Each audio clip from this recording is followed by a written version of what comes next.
Greetings, Rovers. Today is going to be a quick one as I stumbled across a Reddit thread earlier today regarding a brief data analysis of Kuro games, and I'd figured we'd sit down and talk about it. First and foremost, I'd like to preface this video with a few things. This video is not meant to spark any doom and gloom within the Wuthering Waves community. I just figured out it would be an interesting topic to weigh in on and encourage a healthy discourse and discussion with the community before the Hoyo stands smell blood in the water. This also may be a big nothing burger. Who knows? I nor the OP of the Reddit thread are not finance experts. Some of this data may not be 100% correct, some of it may be wrong, some of it may be half right. We can't say for certain. The Reddit thread by Neo Canyo, which I will have linked to down below, discusses a breakdown of Kuro Games' revenue and profit statement in 2021 through 2023. Starting with 2021, Kuro Games had an operating revenue of 224 million yuan, while reporting a net profit of roughly 100 million yuan. Kuro earned 100 million yuan more than they spent in 2021. Alright, so before I go any further, I know some of you may be asking, what does that mean? Operating revenue is the amount of money or income generated by a company. This includes selling goods or providing services. It's ultimately the amount of money the company received through the operation of business. Net profit is the total amount of money a company has gained after deducting all expenses, taxes, salaries, interest from loans, and any other costs associated with running a business. Kuro Games has only currently one active game, Punishing Gray Raven, which we can assume is where the significant majority of their income comes from. In 2022, they had an operating revenue of 280 million yuan and a net profit of negative 86 million yuan. This means that they lost nearly more than that they gained back in 2021.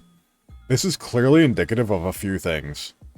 While we don't have definitive proof, this may be the year that Kuro had begun investing into Wuthering Waves, hiring on additional staff to begin the initial stages of prepping Wuthering Waves to come to light, programmers, artists, designers, writers, sound designers, quality assurance testers, marketing, project managers, community managers. The list goes on and on. This is a clear sign that research and development of Wuthering Waves began in 2022. Punishing Gray Raven continued to earn Kuro significant amounts of money during this year, yet they still ended up in the negative. In 2023, things looked even more bleak, with an operating revenue at 485 million yuan and a net profit of 190 million yuan.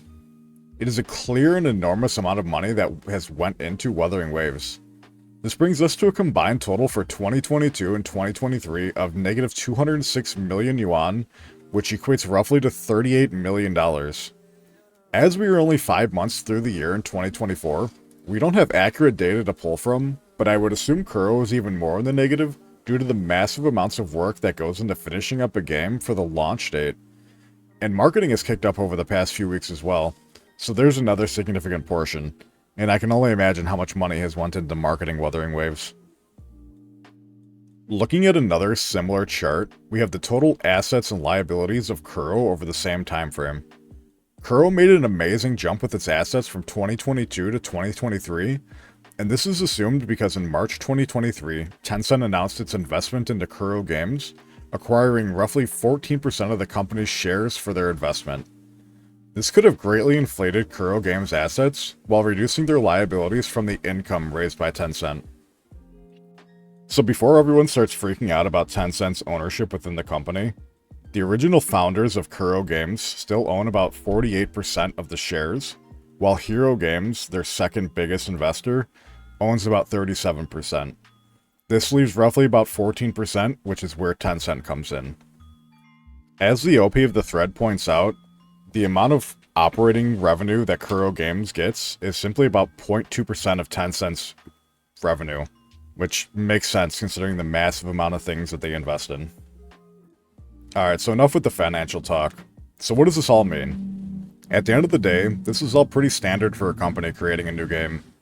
Game development is insanely expensive, and for a smaller company like Kuro, they are taking a massive leap of faith by creating this game. Kuro Games isn't in debt in the sense, as seen by their assets versus liabilities breakdown. But ultimately, if we aren't seeing a massive return on their investment, I could potentially fear for the long-term health of Wuthering Waves. Tencent generally doesn't like their investments to go to waste, and I assume will help bolster Kuro as much as they possibly can. Again, I don't even know why I made this video. It's 8 AM as I'm recording this.